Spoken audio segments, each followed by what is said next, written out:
Hoy no te voy a explicar lo que son los agentes de inteligencia artificial. Te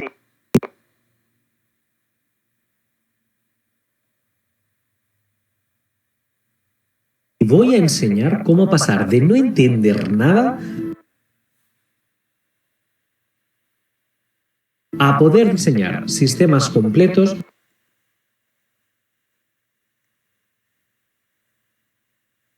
como los que están usando a día de hoy las empresas ahora mismo. Y lo vamos a hacer escalando nivel a nivel, desde lo más básico hasta hacer sistemas multiagente reales. Soy Juan Gabriel Gomila y he enseñado ya más de 600 de inteligencia artificial. Piensa en algo o muy complejo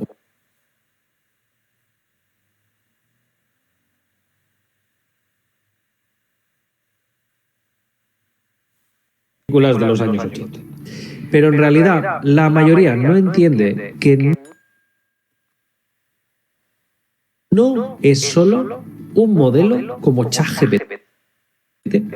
Un agente es simplemente un sistema que recibe información, la procesa, toma decisiones y actúa. Es decir, un agente resulta ser la combinación de LLMs dotados de herramientas, de un proceso de memoria para recordar y de un objetivo.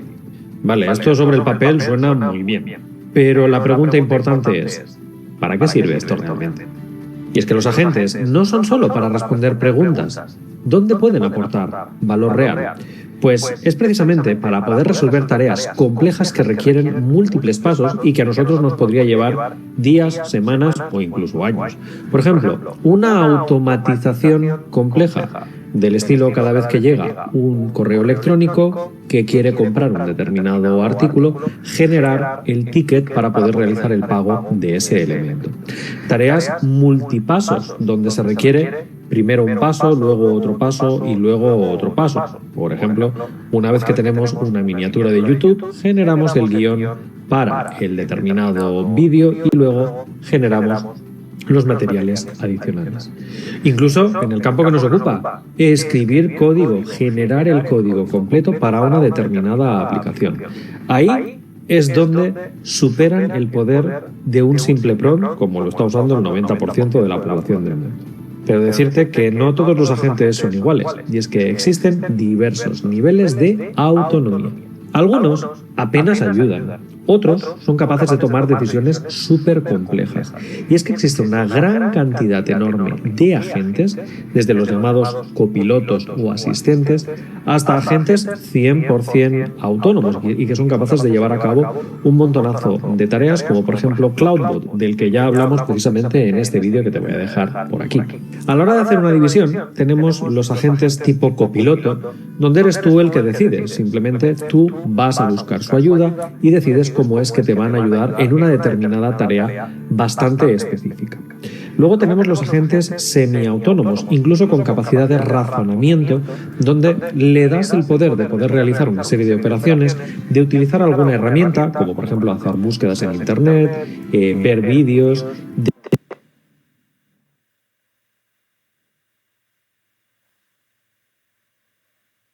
de un determinado servidor y a partir de ahí procesarla, y lo que llamamos agente completamente autónomo, donde le dices tienes que realizar esta tarea, me da igual cómo lo vayas a hacer, a tu disposición tienes otra serie de agentes o tienes esta serie de herramientas, tú sabrás cómo lo haces, pero quiero que esta tarea se lleve a cabo. Y aquí es donde realmente empieza lo interesante. Un agente con posibilidades de hacer cosas. ¿Cómo piensan los agentes? Un agente pensar no piensa. He citado antes las películas de los años 80 y me refería, por supuesto, a Terminator y Skynet, ¿no? Donde imaginamos que los robots son capaces de tener sentimientos o rebelarse en contra de las personas, pero no piensan como tú o como yo.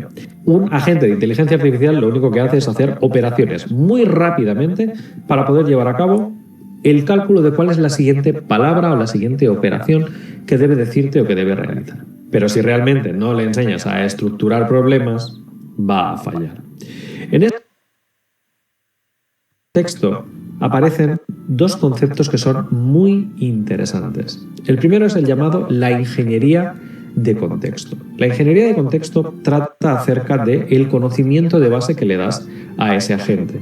De hecho, cuanto más contexto tiene, mejor suele dar la decisión final. Por ejemplo, si yo le digo a un agente que va a ser un planificador financiero con conocimientos de economía, con conocimientos de inflación, con precios de stocks, de mercado y todo lo que es el escaparate y el ecosistema del mundo empresarial y el mundo de la economía, se encargará precisamente de tener ese campo. No esperes que ese agente será capaz de realizar imágenes bonitas para un vídeo de YouTube, porque se parecen como un huevo, una castaña, una cosa con la otra. El otro concepto es el de descomposición de tareas o el de task decomposition. Esto es muy interesante, porque al final, si tú quieres realizar una tarea muy compleja, lo vas a hacer así, lo vas a descomponer en tareas más sencillas. Incluso la cosa más fácil del mundo, que es freír un huevo, bueno, si sabes freír un huevo, es una descomposición de tareas independientes, como por ejemplo, coger un huevo, cascarlo, abrirlo sobre la sartén, tener el aceite caliente, darle la vuelta, sacarlo, como sea que frías el huevo. Básicamente, descomponer tareas grandes en tareas más sencillas hace que los agentes sean capaces de realizar las tareas más sencillas y luego de alguna forma orquestar, he utilizado esta palabra a propósito, la solución combinando los diferentes pasos que se hayan realizado. Pues bueno, vamos a ver esto en acción con un sistema real más adelante. Imagina que quieres automatizar una tarea real. Sin agentes, esto sería lo que llamamos una tarea manual o incluso algo caótico, podríamos decir, ya que cada vez podría ser que realizaras los pasos de forma diferente o que incluso utilizaras herramientas diferentes. Se me ocurre que alguna vez has intentado buscar en Internet, pues algunas veces utilizarás Chrome, a veces utilizarás Safari. Si quieres buscar vídeos, a veces los buscarás en YouTube o a veces podría ser que fueras a Vimeo. Puede que no tengas un protocolo muy estandarizado. Bueno, pues los agentes necesitan esa estandarización. Entonces, un agente siempre realizará un flujo muy específico. Recibirá una entrada, realizará un proceso y te devolverá una salida. Esto sería el principio, el germen de un solo agente funcionando. Esto quiere decir que si tú a un agente le pides búscame cuál es la canción de moda en Internet, el proceso será realizar una búsqueda a través de Internet, pues tal vez buscará vídeos en YouTube o consultará la API de Spotify y el resultado final será devolverte el vídeo de moda en Internet, es este. A partir de aquí, todo esto todavía es muy básico porque una entrada, un proceso y una salida tampoco nos da para mucho. Le falta algo de chicha y vamos a ver la clave de los agentes. Pues bien, vámonos a la parte donde te voy a hablar de unos conceptos básicos para entender por qué los agentes son tan poderosos y por qué, por ejemplo, CloudBot ha ganado tanta popularidad como un asistente virtual que es capaz de pasarte el resumen de lo que tienes que hacer durante el día antes de que te levantes. El primero es la memoria. Un agente sin memoria es pues como alguien que se olvida de todo. No recuerdo dónde he puesto los calcetines, dónde he dejado el teléfono móvil. Este tipo de cosas, que nos pasan a nosotros, le pasaría a la gente si no tuviera memoria. Cada vez que hablaras con él tendrías que presentarte, tendrías que decirle a qué se dedica, tendrías que decirle los palabras que tiene que conocer y realmente sería un caos utilizar a un agente. Así que las memorias se estructuran dentro de lo que es el agente como memorias a corto plazo y a largo plazo. Memorias a corto plazo son simplemente cosas que debe recordar para el flujo actual de la conversación, pero que realmente no aportan valor a largo plazo o que si las quiero consultar más adelante se habrá olvidado de ellas. Es el análogo de la memoria RAM del ordenador, donde básicamente mientras tú tienes aquí tus cosas abiertas en tu ordenador, están ahí, pero como no las guardes el disco duro, pues desaparecerán si reinicias el ordenador. Esa versión equivalente del disco duro sería la memoria a largo plazo. Y ahí es donde se pueden guardar ficheros, informaciones, datos que se hayan descargado de Internet, que se hayan procesado, imágenes o cualquier tipo de información que un agente sea capaz de consultar y de traducir a ceros y a unos, básicamente. La segunda palabra es la de los guardarraíles. Los guardarraíles en la carretera pues permiten que no nos salgamos si tenemos un accidente, por ejemplo. Pues lo mismo para el caso de los agentes.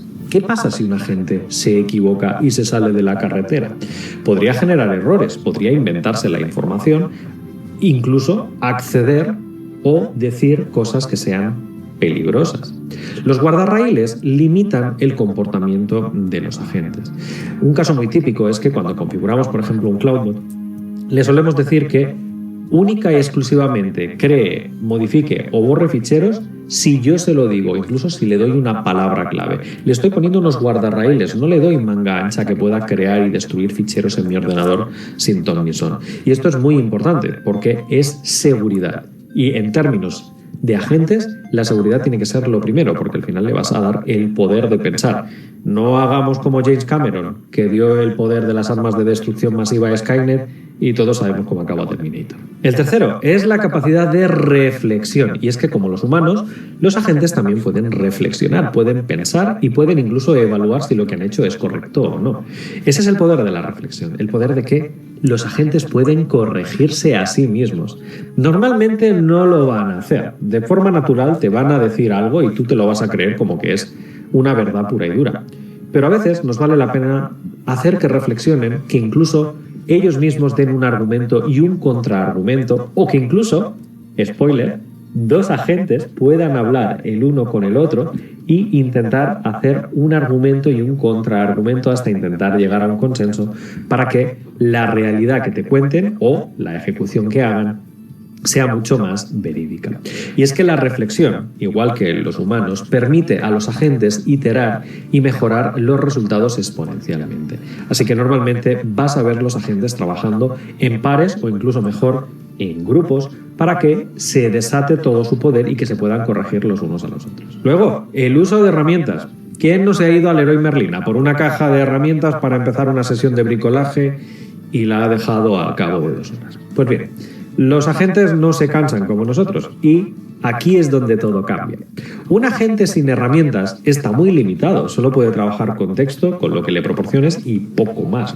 Con herramientas le das el poder de interactuar con el mundo real. Del mismo modo que con la cajita de herramientas, pues con un martillo puedes clavar y con un destornillador puedes poner o quitar tornillos. Le das el poder a un agente de que acceda a Internet, que se descargue imágenes, que acceda a APIs, que sea capaz de consultar los precios de las acciones, la lista de Spotify o cualquier cosa que esté disponible. Por ejemplo, tu correo electrónico o tus próximas citas que tengas agendadas en el calendario. El cielo es el límite en términos de herramientas y, de hecho, a día de hoy los servidores MCP se han vuelto muy famosos como herramientas superpoderosas de las que dotar a tu propio agente. Pero incluso con todo esto, un agente tiene límites. Y es que sí, un agente con guardarraíles, con capacidad de reflexión, con acceso a herramientas, está muy limitado. ¿Por qué? Porque es solo uno. Y es que un solo agente no escala bien. Del mismo modo que si una persona quiere crear una gran corporación, en algún momento necesitará empleados que se encarguen de las tareas más pequeñas. Cuando la tarea resulta ser muy compleja, se rompe. Ya hemos dicho que una de las claves será descomponer la tarea grande en tareas pequeñitas. Pero ¿y si te dijera que cada una de estas tareas pequeñas la puede desempeñar un agente diferente? Pues sí. Resulta que si la tarea es muy compleja, la solución es múltiples agentes colaborando. Y aquí empezamos a hablar ya de ecosistemas o de sociedades de agentes, por eso se le denomina la IA agéntica. En primer lugar, cada uno de esos agentes tendrá un rol. De la misma forma que la analogía con los empleados de tu ficticia empresa, no todos hacen lo mismo, pues vas a tener el de mantenimiento, vas a tener el de marketing, vas a tener el programador y vas a tener el diseñador gráfico. Pues si no defines roles, todo se vuelve un caos, porque cada agente se cree que puede hacer de todo. Y aquí el cuñado que es capaz de hacer de todo no nos vale. Entonces, vamos a tener roles como, por ejemplo, un planificador, que se encargará de tomar una tarea grande y dividirla en tareas más pequeñas para planificar qué agente debe realizar cada una de ellas.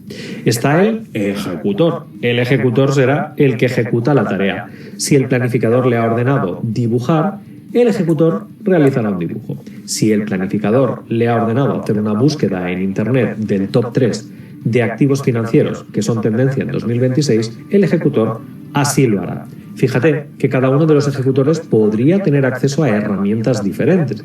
El graficador, el que haga los dibujos, igual le interesa tener acceso a una API de dibujo bien bonita basada en JavaScript Mientras que el que se encarga de hacer búsquedas en Internet pues necesita acceso a una API, ser capaz de procesar ficheros JSON y devolver el resultado de forma precisa. Finalmente, hay un rol muy especial, que es el rol del revisor.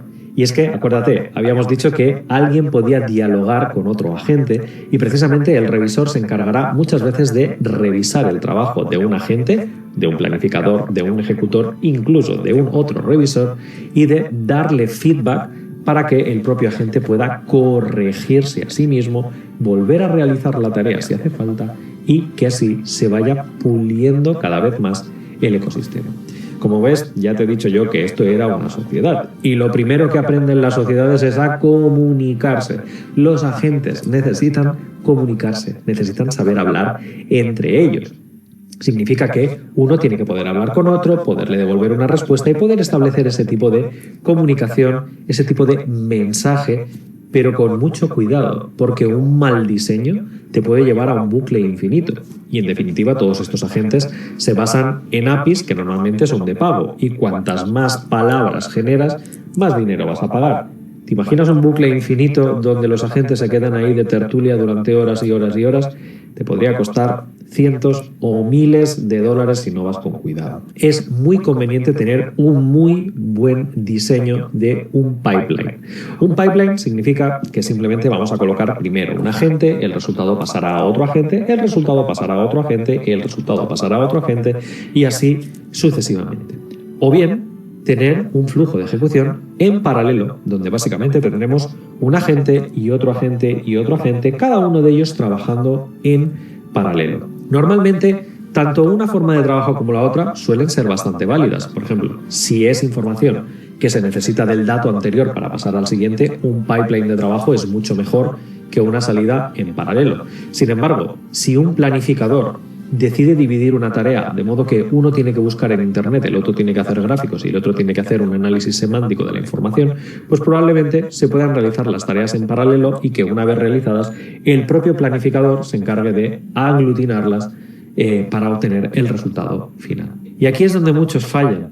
Sistemas inestables, sistemas redundantes, no preparados correctamente, con roles que no quedan nada claros, con comunicación enrevesada de información fluyendo para un lado y para otro. No, esto no lo queremos nosotros. Realmente, lo más fácil que puedes hacer es que un agente, una tarea. Roles muy claros. Si alguien planifica, no ejecuta. Y si alguien revisa, no planifica. Del mismo modo que lo haríamos con los empleados de una empresa. Y la comunicación, que sea muy simple. Si estableces un prompt donde un revisor debe revisar la tarea de un planificador o de un ejecutor, que el texto sea del estilo revisa la tarea de este agente y da un feedback estructurado de esta forma. Incluso existen las salidas estructuradas ya en formato JSON, que por cierto a los agentes les encanta porque son capaces de leerlas y de procesarlas magníficamente. Esto que te estoy contando te suena a chino, tranquilo. Al final del vídeo te voy a dejar un recurso que te va a ayudar enormemente para poder entender mejor todos estos conceptos e incluso empezar a programar tus propios agentes de inteligencia artificial. Hasta aquí te diré que todo esto por sí solo no tiene nada de sentido. Son muchos conceptos, es mucha teoría y no hay nada de código. Lo importante es ver cómo aplicarlo. Y si bien no te voy a enseñar todas las líneas de código que están involucradas, sí que vamos a ver uno de los ejemplos que precisamente construimos en nuestro curso de ingeniería de agentes y que además lo subimos a producción para que cualquiera lo pueda utilizar directamente. Y empezamos precisamente por algo que ya sabes entender, un diagrama de arquitectura.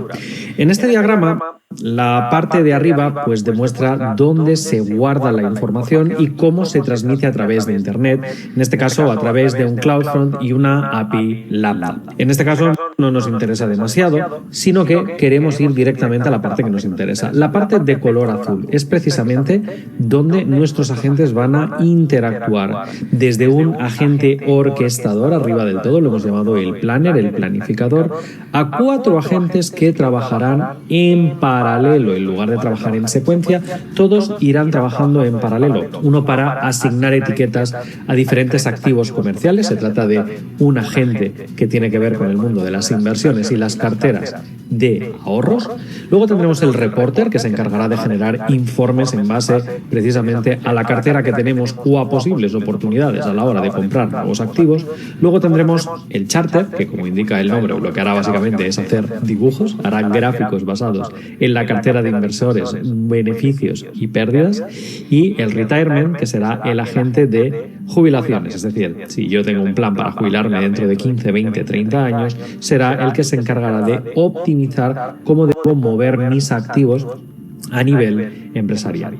Obviamente, sobra decir que esto es simplemente con fines educativos y que lo que aquí te voy a enseñar no significa que lo tienes que aplicar a rajatabla, porque realmente estos no son consejos de inversión, sino que simplemente es un agente trabajando, bueno, de hecho, 5 agentes trabajando en paralelo, donde un orquestador da órdenes al resto y nos crea una interfaz de usuario y unos informes que valen su peso en oro. Y por otro lado, en la parte de abajo, fíjate que utilizamos una serie de modelos frontera, en este caso con Amazon Bedrock, que en lugar de utilizar un LLM local se utiliza directamente uno que procede de AWS, y la parte interesante es la que indica la base de datos de Aurora.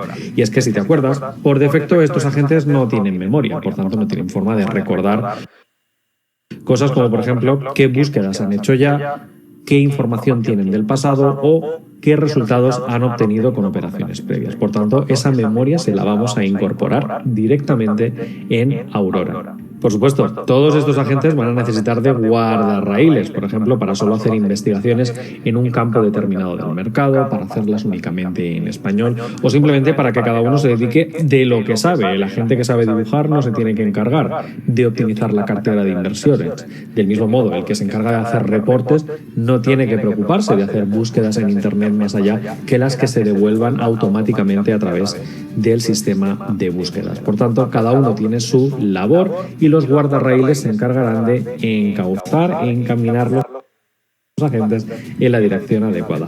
Vamos a verlo directamente en acción. Pues bien, empezamos con una landing page muy sencilla creada con un LLM y que directamente tiene mi perfil de usuario, con el que me he logueado a través de Clerk, y si voy al botón de ir al panel, lo que vamos a ver es precisamente el dashboard principal, que es el resumen global de mi cartera de inversiones. Estos datos son totalmente ficticios, pero aquí ya puedes echar un vistazo a que conoce mi nombre, conoce los ingresos objetivo de mi jubilación y que básicamente lo que vamos a hacer es establecer una cuenta para poder llevar a cabo todas esas operaciones. En este caso, la cuenta que ves es ficticia, la podríamos reiniciar sin ningún tipo de problema y, por supuesto, podríamos crear datos ficticios. De nuevo, todo el código que ves no lo he creado yo, lo ha creado un LLM y básicamente los estoy utilizando de forma orquestada para ahora poder llevar a cabo las operaciones. Desde aquí, desde cualquiera de las carteras, pues puedo definir cosas como, por ejemplo, posiciones, que sería similar a comprar o vender acciones, para que así mi cartera esté totalmente documentada. Por ejemplo, imagínate que quiero comprar acciones de JP Morgan, pues simplemente colocaríamos aquí el icono de JPM y la cantidad de acciones a comprar, 10. Con esto tendríamos una posición adicional con la que nuestro agente podría jugar, de modo que puedo interactuar con mi agente, pero como ves, por ahora no conoce de las acciones todavía.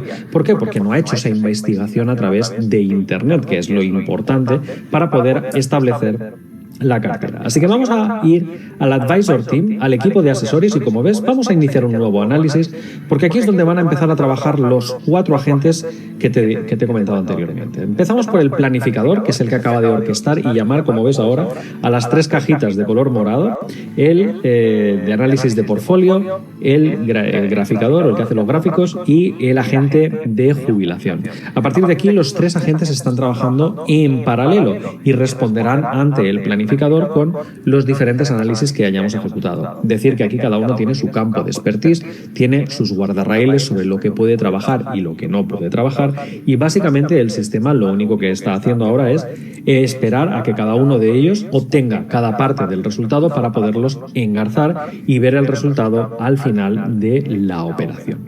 Pues bien, aquí está, acaba de terminar y, como podéis observar, tenemos 3 pestañas, cada una de las cuales ha sido trabajada por uno de los agentes. Tenemos la pestaña del resumen, tendríamos la pestaña de los gráficos y la de la proyección a futuro. Por tanto, podéis ver aquí un informe elaborado en base a la información de nuestra cartera de inversiones y los precios actuales de mercado. Se ha conectado a través de las APIs disponibles para consultar cuál es el precio de estas acciones a día de hoy, a fecha de hoy. Y a partir de aquí, pues tenemos directamente información de mi edad actual, mis años para jubilarme, la proyección de lo que quiero ahorrar para entonces, incluso año por año un análisis de si me mantengo con esta cartera o lo que tendría que hacer para poder llegar a ese objetivo. De nuevo, esto no lo he hecho yo, ni yo tengo absolutamente ni idea de esto, simplemente he dejado que la gente trabajara como un muy buen economista. Incluso me dice que es insuficiente para generar el ingreso objetivo, la cantidad y la cartera que tengo ahora mismo. Por tanto, me voy a tener que replantear algún cambio para poder llegar a esa jubilación. Y en la parte de gráficos tendríamos la misma información de formato texto, pero pasado a formato de gráfico. Por tanto, como puedes observar, cada uno de los agentes ha sido capaz de llevar a cabo sus instrucciones detenidamente y ahora mismo pues tenemos un sistema completamente agéntico y independiente. Como detalle final, fíjate que si vuelvo a la cartera, aquella donde había añadido la acción original, pues fíjate que ahora tenemos los precios de todas las acciones porque han sido investigadas a través de Internet por nuestros agentes, incluido el precio de la acción que había añadido a mano, que era la de JP Morgan. Si este ejemplo te ha gustado y quieres aprenderlo a construir pasito a pasito conmigo, quieres verificar que se cumplen algunos mínimos necesarios, entre los que se incluye, por ejemplo, la performance, la eficiencia. Decirte que los agentes pueden ser muy lentos y caros. Recuerda, al final vas a utilizar la API de OpenAI, la API de Gemini o la API de Claude, de Anthropic. Así que realmente quieres que los prompts estén optimizados, las consultas estén optimizadas y los cálculos estén optimizados. Para ello, vamos a intentar optimizar a 2 niveles. A nivel de latencia, que el tiempo entre enviar y recibir una respuesta sea lo mínimo posible. Y es que si estás construyendo una aplicación para producción como la que has visto anteriormente, lo último que quieres es que la persona tenga que esperar 5 minutos a obtener una respuesta de ese análisis financiero. Pero también a nivel de coste. Y eso significa que vas a limitar a los agentes, por ejemplo, con una serie de guardarraíles, para evitar que se enrollen. Ya ves que a los agentes les encanta hablar, no, que sean concisos, que si obtiene información de Internet, como por ejemplo el precio de una acción, que la respuesta sea símbolo, precio de la acción. Ya está, que te cueste lo mínimo posible. También hay que ir con cuidado en términos de observabilidad.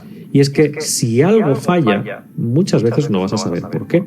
No tienes control sobre el código, como tendríamos en una programación tradicional, donde si un if falla, me voy a ir al else. Y que si un bucle se queda atascado, pues voy a saber por qué se queda atascado en base a la colección que está iterando.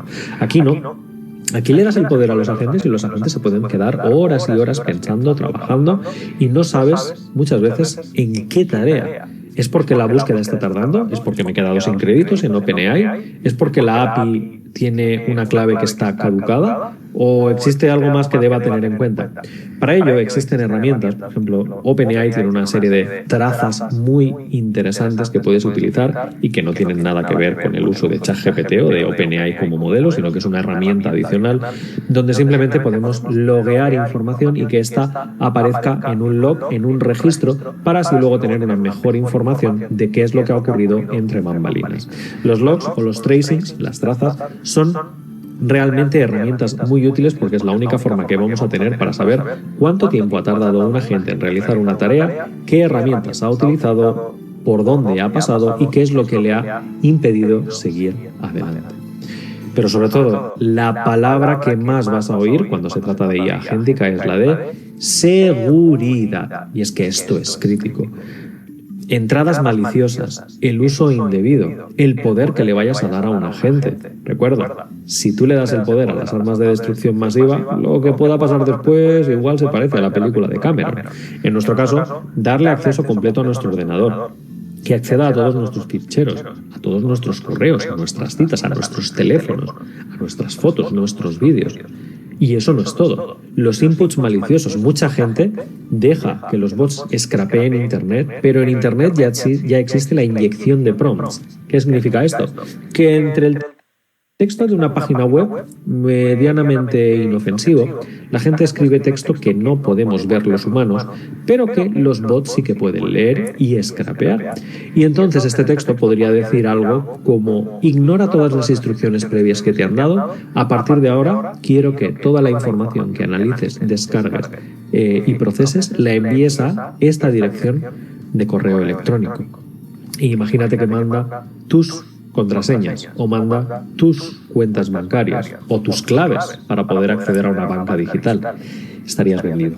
Esto ya existe mucho, especialmente en el mundo de las criptomonedas y en el mundo de las transacciones online. Por tanto, mucho cuidado con el tema de la seguridad. Siempre mi consejo es control y validación. Control sobre a qué le das acceso y cómo le das acceso, los permisos que tiene para poder acceder a crear e incluso a comunicarse fuera de tu ordenador o a comunicarse fuera del ecosistema para el cual ha sido creado, pero también validación.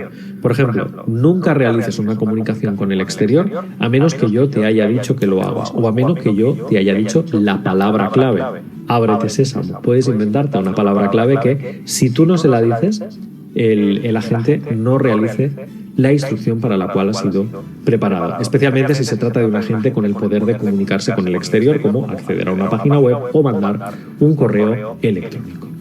Y esto es lo que separa un proyecto personal, como por ejemplo podrías montar en tu casa con N8N o con Cloudot, de un sistema real en producción como el que te he enseñado justo en el tutorial hace unos minutos.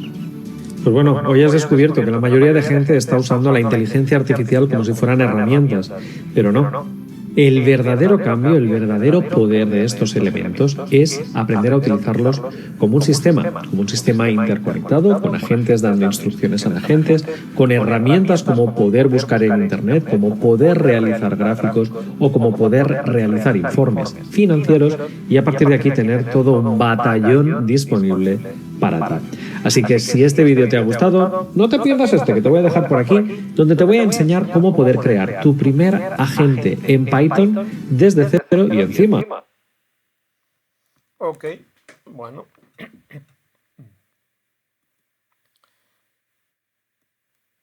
¿Por qué vimos el video? Tiene una explicación. El tema es que hoy continuamos con los agentes y específicamente con los agentes inteligentes. Tanto ha cambiado, tanto ha evolucionado, ¿ok?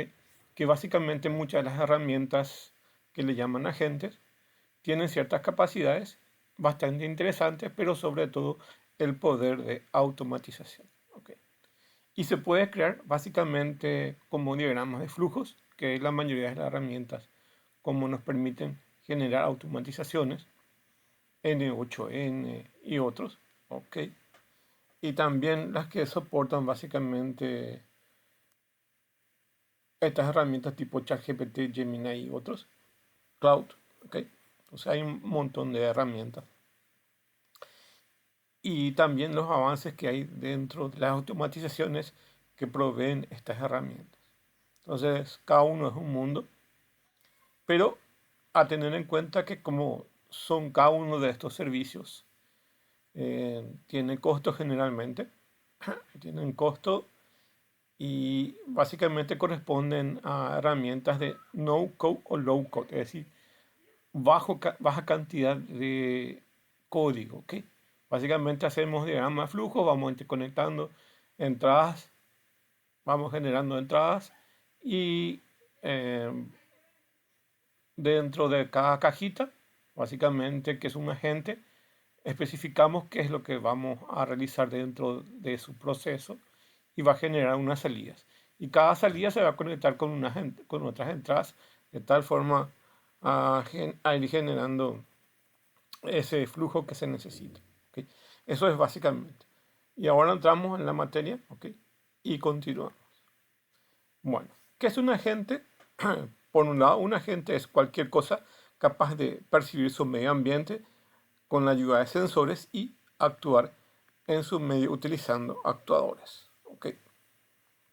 Entonces aquí vemos este robot de limpieza. Básicamente se mueve dentro de su ambiente y va recogiendo hojas u otros elementos que va encontrando dentro de un área, ¿ok?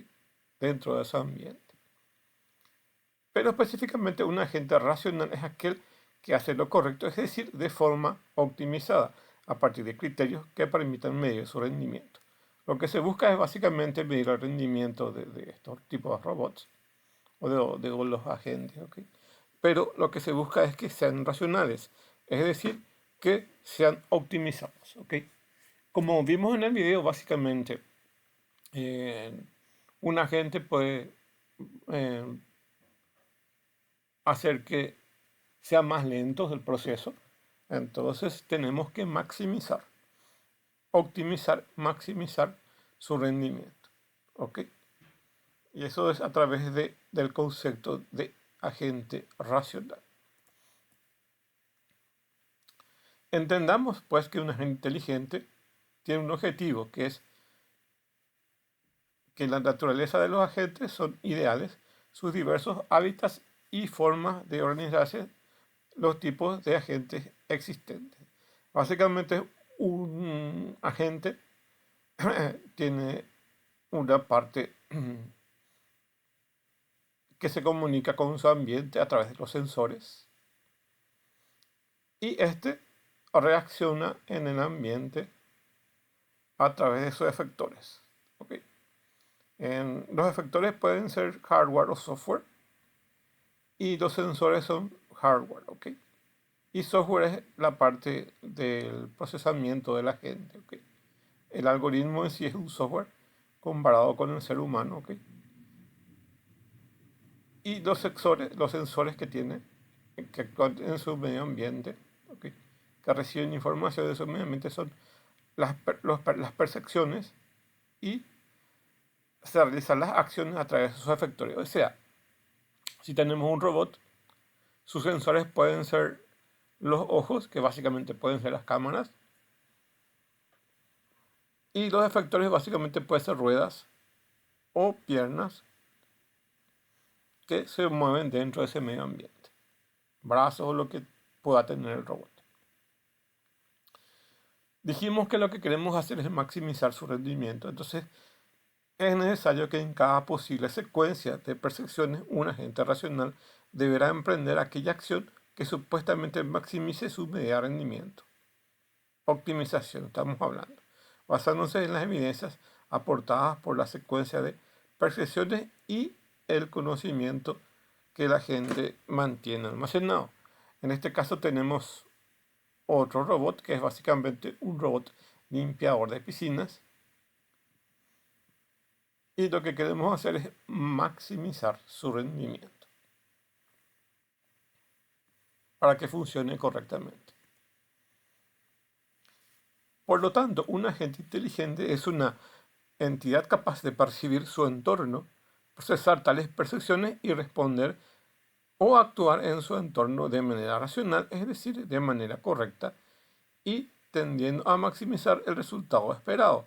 Es capaz de percibir su medio ambiente con la ayuda de sensores y actuar en ese medio utilizando actuadores, elementos que reaccionan a un estímulo realizando una acción.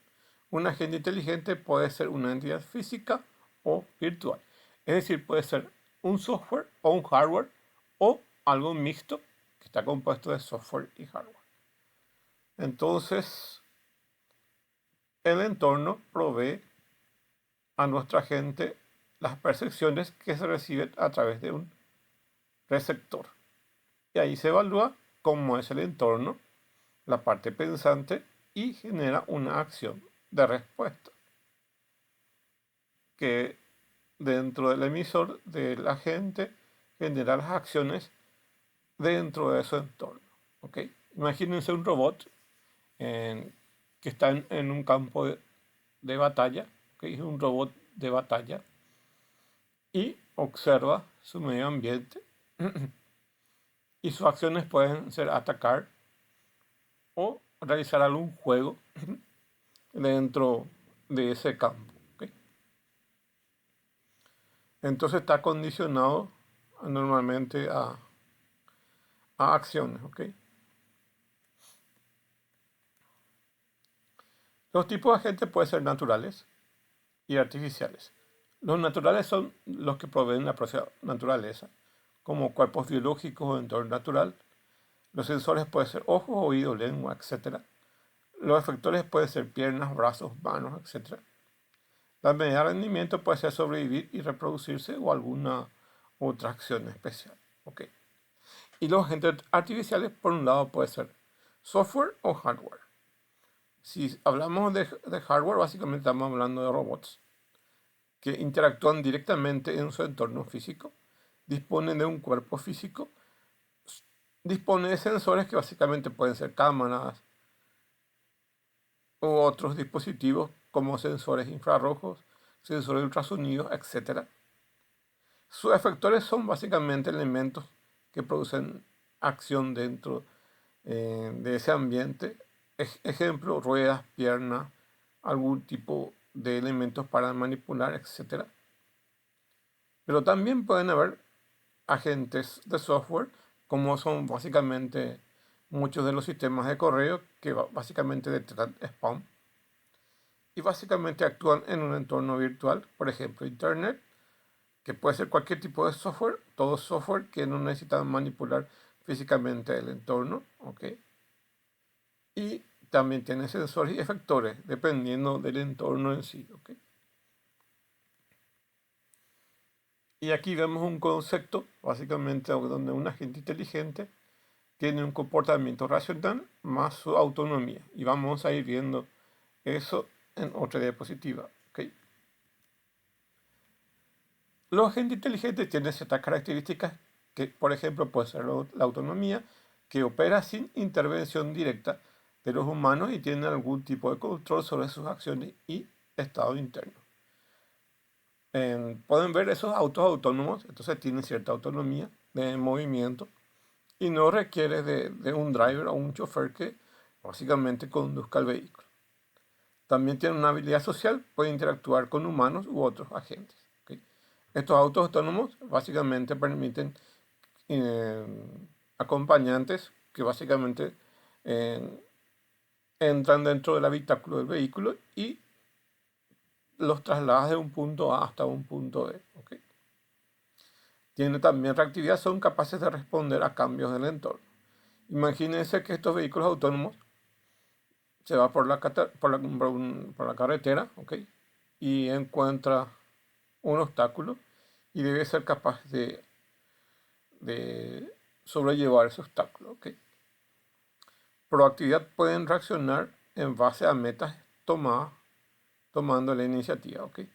Se tiene que ir desde un punto A hasta un punto B, entonces reaccionan en base a esas metas. La meta es básicamente trasladar a las personas desde un punto A a un punto B.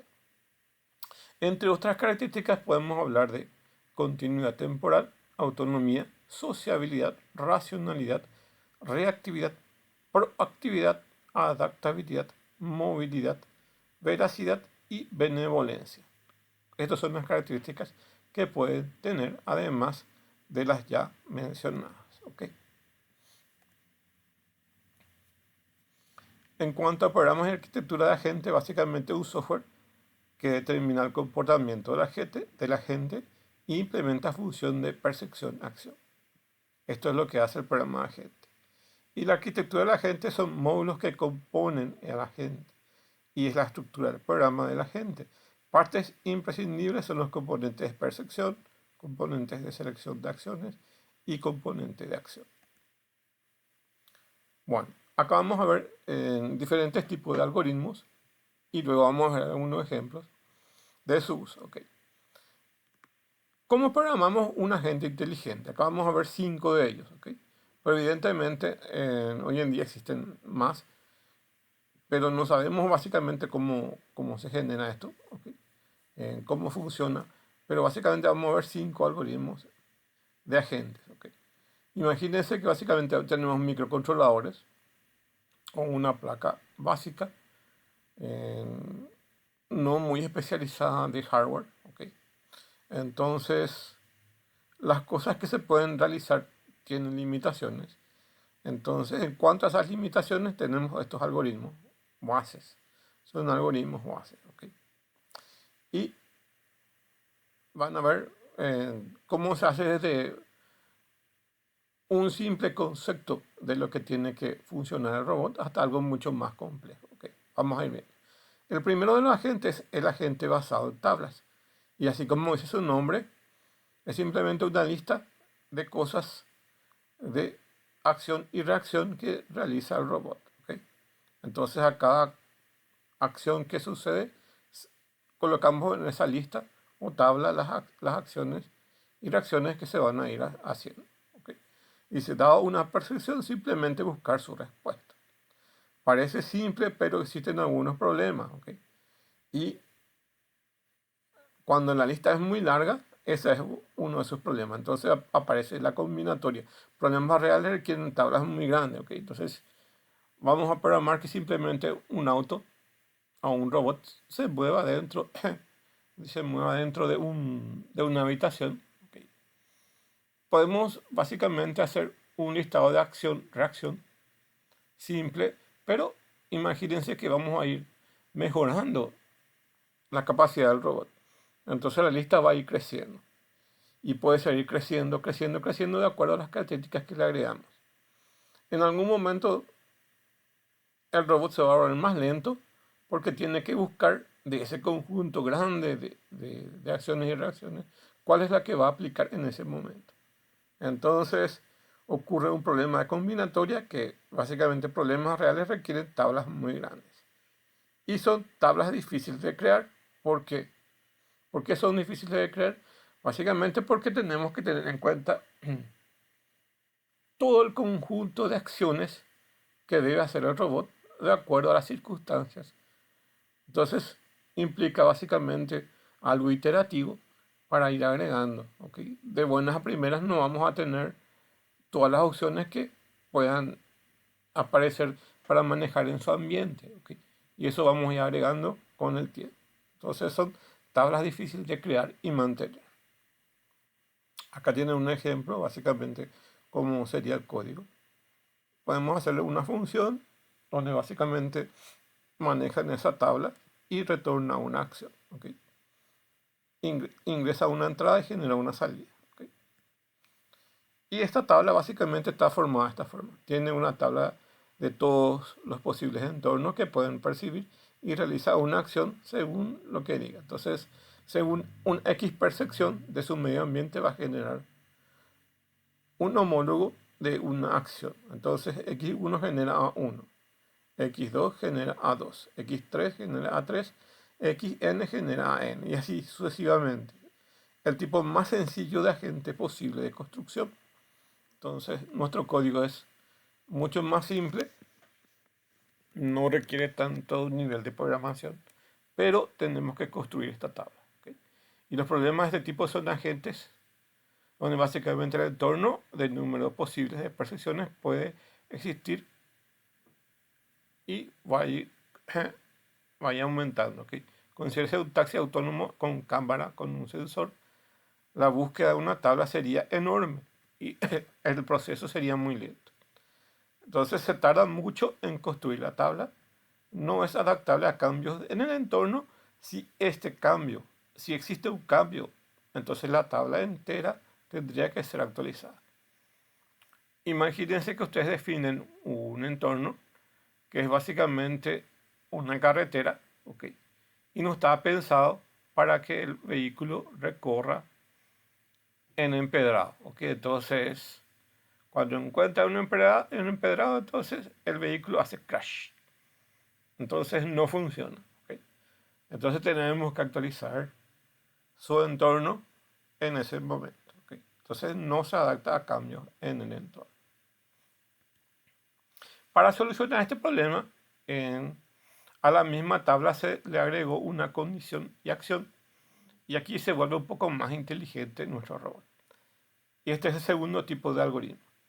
Son tipos de agentes más avanzados que el anterior y que difiere en la condición que determina la acción a llevar a cabo. Se toma un nivel más alto de interpretación a partir de las percepciones. Entonces, a través de las percepciones generamos acciones pero con condicionantes. A una condición se genera una acción. El agente de este tipo funciona buscando una regla cuya condición concuerda con la situación actual definida por la percepción y luego realizando la acción asociada con dicha regla. Tiene una tabla de parejas condición-acción definiendo todas las reglas necesarias para interactuar en el entorno. Los problemas asociados con este tipo de agentes son los mismos que el anterior, solo que a la misma tabla de búsqueda se reduce considerablemente, ya que básicamente hacemos una condición if, entonces sí, si no, acción. ¿Okay? Entonces, condición acción. Acá tenemos entonces al agente de reflejo simple, donde se maneja una if condición then acción. Algo que nosotros a nivel de programación ya conocemos. Le podemos agregar reglas de esa condición y las acciones que va a formar parte de ese agente. ¿Okay? También aparear reglas con las presiones a partir de un conjunto complejo de reglas. Entonces podemos ir haciendo un conjunto de if condition then acción. Entonces especifica la acción a tomar. Y tiene un peligro que puede ser un poco, puede ser de poco alcance. Básicamente tiene el mismo problema del algoritmo anterior, donde básicamente sí se agregan más capacidades en cuanto a su procesamiento, pero también depende mucho de la acción del diseñador o programador, que debe especificar específicamente cada una de las acciones que se deben corresponder a las acciones. Acá tienen un ejemplo. Función de agente reflexivo simple. Ingresa la percepción y va a retornar la acción. Y básicamente hay una regla que tiene que con un conjunto o una sola regla, ¿okay? Que debe ejecutarse. ¿Okay? Entonces va a interpretar las entradas, va a seleccionar la regla que es con el if y va a generar una acción y va a retornar esa acción. Acá tiene el ambiente, básicamente son los sensores, va a introducir esa información, va a analizar eso y va a aplicar una regla que le corresponde y va a generar una acción en su medio ambiente. ¿Okay? Acá básicamente tiene un robot seguidor de línea que básicamente tiene que seguir esta línea de color oscura, color negra. ¿Okay? Y básicamente acá se le programa, si se mueve a los lugares que están de color blanco, tiene que retornar hacia el área central donde está esta línea de color negra. ¿Okay? Así se mueve este tipo de robots. Para mejorar un poco más la condición del algoritmo, tenemos este otro nuevo algoritmo que se llama agente de reflejo con estado. Al mismo sistema donde tiene el if o una regla, le agregamos un estado. ¿Okay? Imagínense que tenemos una caja o un robot donde básicamente le agregamos estado de tiempo, que básicamente le agregamos un reloj. ¿Okay? Tiene un conteo de tiempo. Imagínense que podamos apagar las luces y al apagar las luces, si no tuviera un estado, no va a saber si es de mañana o de noche. ¿Okay? Pero con un estado que básicamente alguna memoria podemos guardar y decirle es noche o día. Está guardando estados. Entonces pueden imaginarse así. ¿Okay? Entonces es eso. Además de que tiene reflejos, que básicamente es una condición acción, a través de una regla le agregamos un estado. ¿Okay? Y dice, este tipo de agentes guarda estados internos que nos sirve sin consideración para ejecutar una acción. Los sensores no nos pueden informar a la vez de todos los estados que maneja nuestro ambiente. Es por tanto que en este caso el agente necesita actualizar algo de información en el estado interno. Esto le permite discernir que entre estados de ambiente que generan la misma entrada de percepciones, pero sin embargo, cada uno de los estados se necesitan acciones distintas. ¿Ok? Entonces podemos suponer que nuestro robot se desplaza dentro de la habitación y que si es de noche, que guarda básicamente en ciertos estados, entonces funciona de una forma. ¿Ok? Y si es de mañana, funciona de otra forma. Imagínense un pequeño robot que tiene que alimentar gallinas dentro de un establo, dentro de un corral. Entonces, a la mañana le tiene que dar cierto tipo de balanceado y a la noche le tiene que dar otro. ¿Cómo va a saber el robot? Va a atender entonces un estado que le indique que es de mañana o de noche. ¿Okay? Ahí creo que se va a entender bien. ¿Okay? Entonces, tomamos información de los ambientes a través de los sensores y preguntamos cómo es la condición en ese momento. ¿Okay? Y verificamos el estado en que está, mañana, tarde o noche, por ejemplo. Y cómo evoluciona ese ambiente, volvemos a preguntar, y qué acciones vamos a tomar. ¿Okay? Después de eso, básicamente hacemos lo mismo que el algoritmo anterior.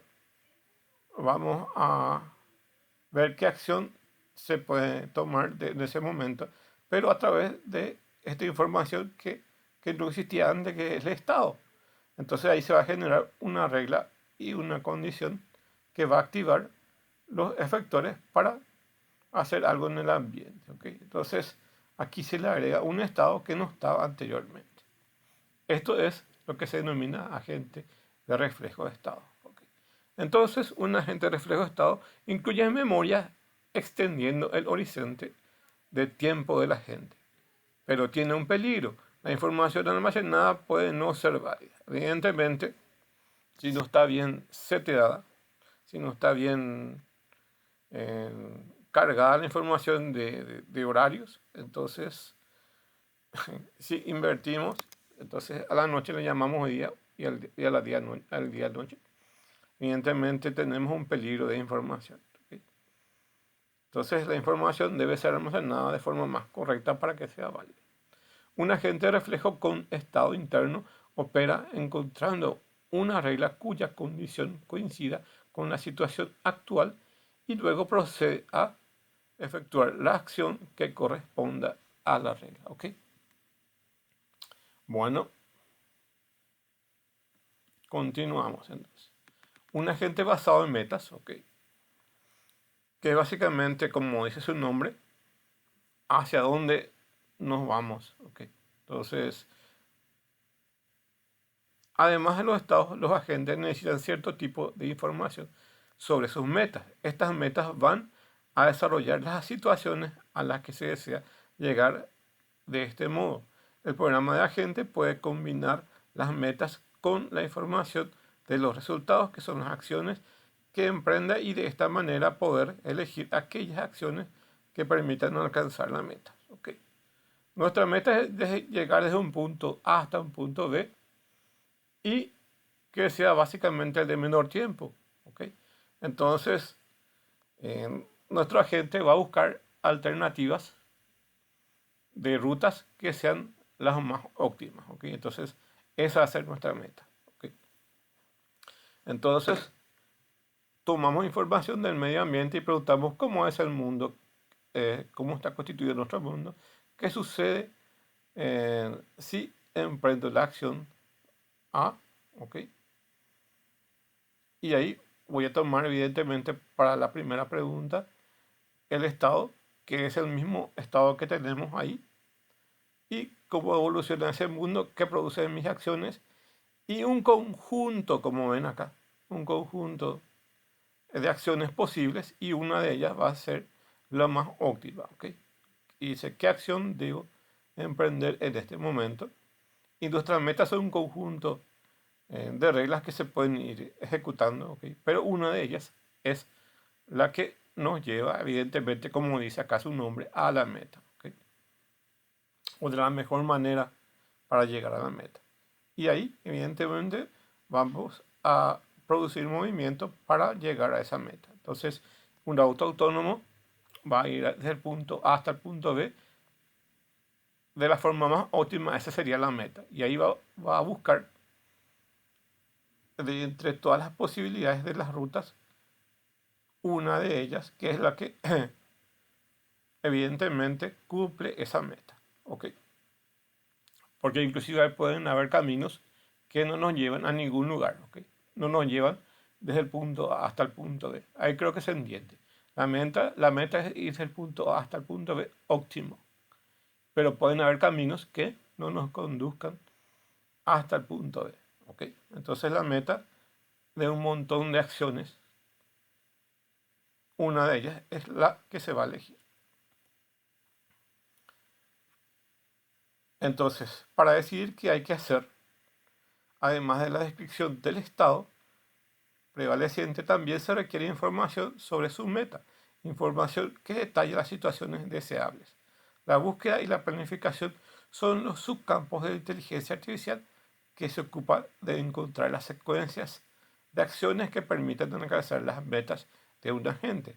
Aquí la toma de decisión se toma en cuanto al futuro. En el nuevo agente reflejo, esta información no se utiliza puesto que el diseñador calcula previamente la acción correcta.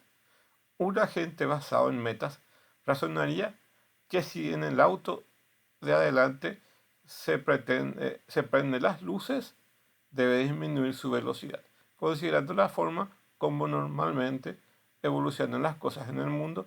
La única acción permitida para alcanzar la meta es frenar.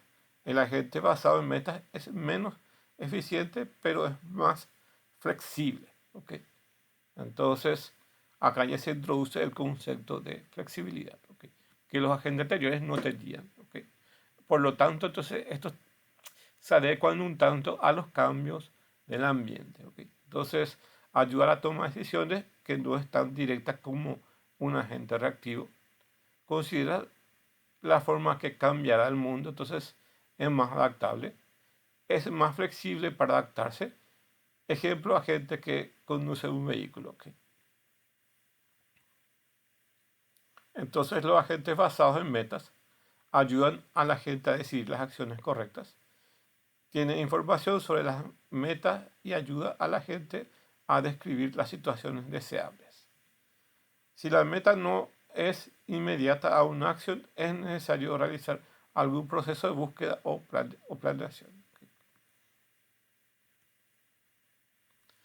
Ahora vamos a ver otro tipo de agente que es diferente a lo que estuvimos viendo, que es un agente basado en utilidad. ¿Ok? Si se refiere a un estado en el mundo por otro, entonces este estado ofrece mayor utilidad a la gente. La utilidad es una función que correlaciona un estado y el número real que corresponde al grado de satisfacción.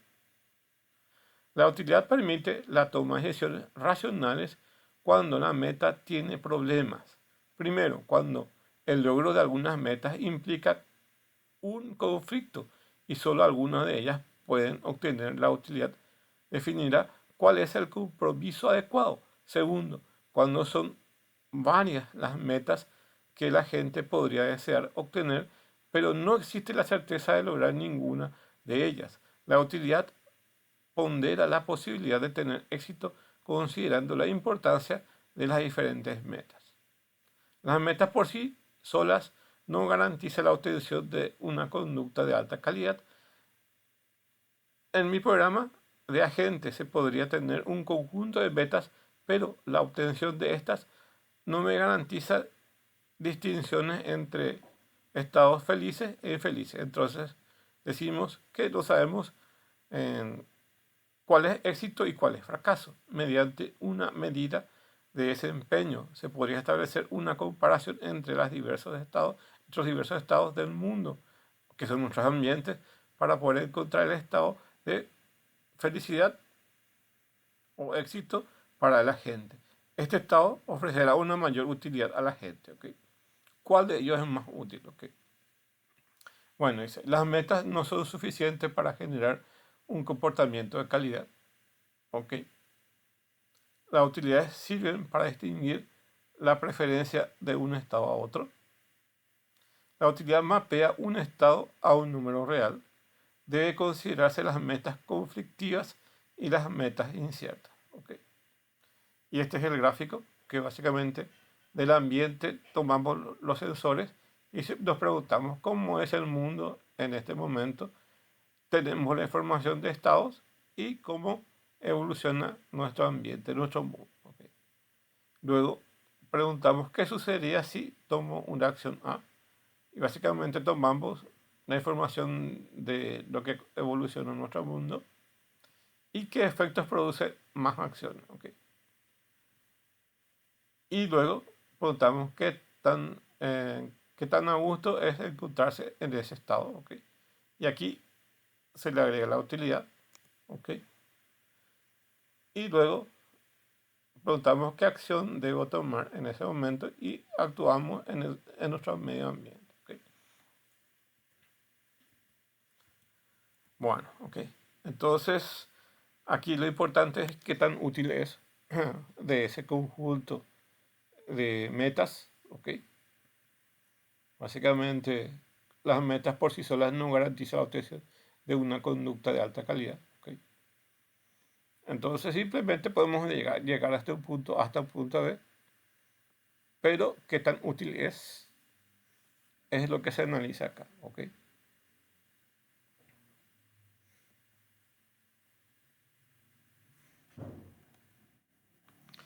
Y por último, tenemos un agente basado en ambiente.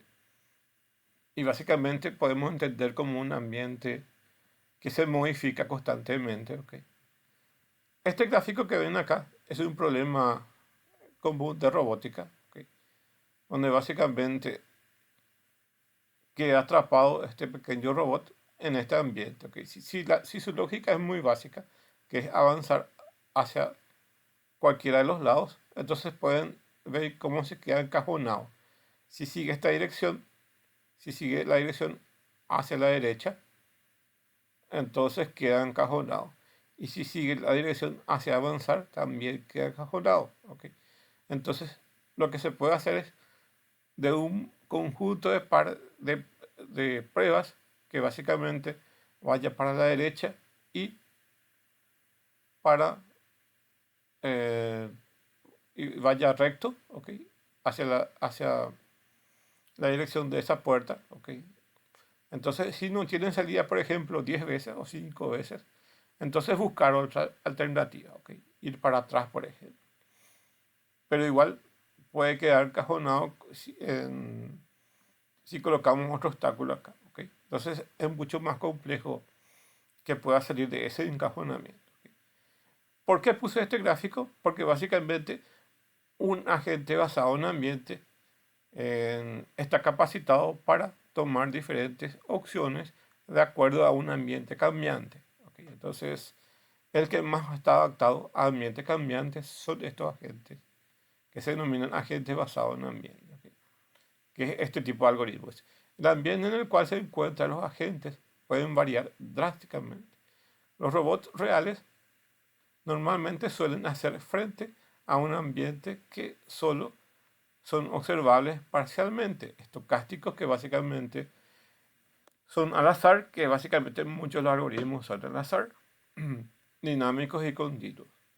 Algunos de estos ambientes son a la vez secuenciales y multiagentes. Los observados parcialmente y los estocásticos son resultado de interactuar en un entorno grande y complejo. Ejemplo, un robot detector de objetos frente a una esquina debe saber qué acciones debe tomar para salir del encierro que se encuentra para avanzar. Dijimos que está encajonado aquí. Se mueve para aquí, no sale. Se mueve para aquí, no sale.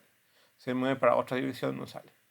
Y ahí tiene que tener la suficiente características e inteligencia para poder salir. ¿Okay? Evidentemente es una programación a nivel, eh, como ven aquí, a nivel de código. ¿Okay? No tenemos todavía esa capacidad de las redes neuronales que puedan, a través de un montón de aprendizaje, entonces generar una salida. ¿Okay? Más bien es a nivel de código. ¿Okay? Bueno, y ahí terminamos entonces la clase, ok. Pero me voy, me voy, me voy, me voy. Me voy hasta la clase de hoy. A ver. O básicamente si encuentro el archivo les muestro.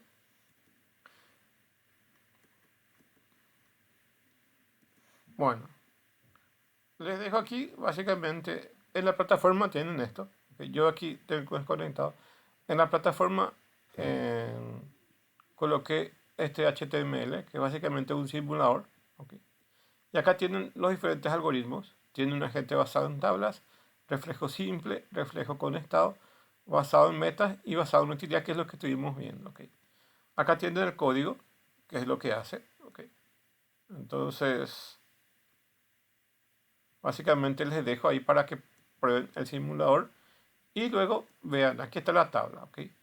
A cada acción, ok, a cada acción genera una reacción. Ok. Entonces ven aquí, básicamente se ejecuta eso. Pueden probar, reiniciar la agente. En este agente basado en tablas lo que se verifica es esta tabla, ¿ok? Como pueden ver aquí. Entonces a cada acción se genera una reacción, ¿ok? Y tenemos que programar todas estas X y generar estas Y. Entonces a cada entrada una salida, ¿ok?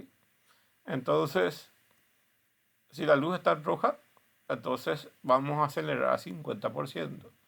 Si la luz está en verde, vamos a acelerar a 100%. Digo, eh, si la luz está en roja, ok, vamos a acelerar. Ok. Y aquí, si la luz está en roja, entonces vamos a ir frenando suavemente. Entonces acá tienen acelerar, acelerar, acelerar, acelerar, frenar, detenido. Cuando la luz está roja y estamos a 400 metros de distancia, ok. Entonces ya estamos próximos. Vamos a detenernos, ok. Pueden ver eso. Puede ser cualquier cosa. Lo único importante es que tenga una acción y una reacción. ¿Ok? Voy a simular esto para que ustedes puedan ver. Ustedes lo van a ver y van a ver también el algoritmo que se genera. ¿Ok? Esa es un poco la dinámica de esto, que ustedes puedan, eh, después de la clase también puedan eh, ir probando. Entonces ven cómo avanza más lento. Si está lejos, si está lejos básicamente del semáforo, van a darse cuenta que acelera, em, independientemente si es verde o roja. Cuando está próximo, entonces va a frenar suave. Si está roja, evidentemente, a ver, ya va a frenar si está muy cerca, ok, va a ir disminuyendo la velocidad hasta que se detenga, ok. Pueden ver eso. Una velocidad rápida y después más lenta, y si es verde pasa otra vez rápido, ok. Bueno, esa es la de basado en tablas. La gente de reflejo simple encuentra un objeto y para, ¿ok? Y no hace más nada, ¿ok? Y hay unas condiciones if, acá ven, según las condiciones, si encuentra un obstáculo, entonces hace unos if, ¿ok? Si luz es roja y la distancia hacia el semáforo hasta esta distancia, entonces el coche va a frenar, ¿ok? Entonces hay unas reglas que se va con esta regla que se va a ir, estas reglas que se van a ir cumpliendo, ¿ok? Son unos cuantos if, ¿ok? Ahí ya ven cómo funciona esto. Reinicio otra vez y lo ven ahí, ¿ok? Ahora vemos reflejo con estado. Vamos a guardar un estado, ¿ok? Entonces esta es nuestra memoria que se llama estado interno, que puede ser luz biorroja de falso y va a cambiar seguramente a verdadero en algún momento, ¿ok? Reiniciamos entonces. Se va, ve rojo, entonces guarda su estado y evidentemente disminuye la velocidad, ¿ok? Y si es verde, continúa, ¿ok? si es verde continua, ¿ok? Entonces guarda el estado, ¿ok? Guarda ese estado. Y acá tiene la explicación también. Entonces, posee memoria de estado. En este simulador el sensor del coche falla, o sea, falla intermitentemente cerca del semáforo. Un agente de reflejo simple chocaría. Al fallar el sensor, aceleraría. El agente recuerda que la luz roja, o sea que estaba la luz roja y frena, ¿ok? Entonces, ven un poco para qué sirve ese reflejo, ¿ok? Entonces, puede ser que detectó aquí la luz roja, entonces um, va a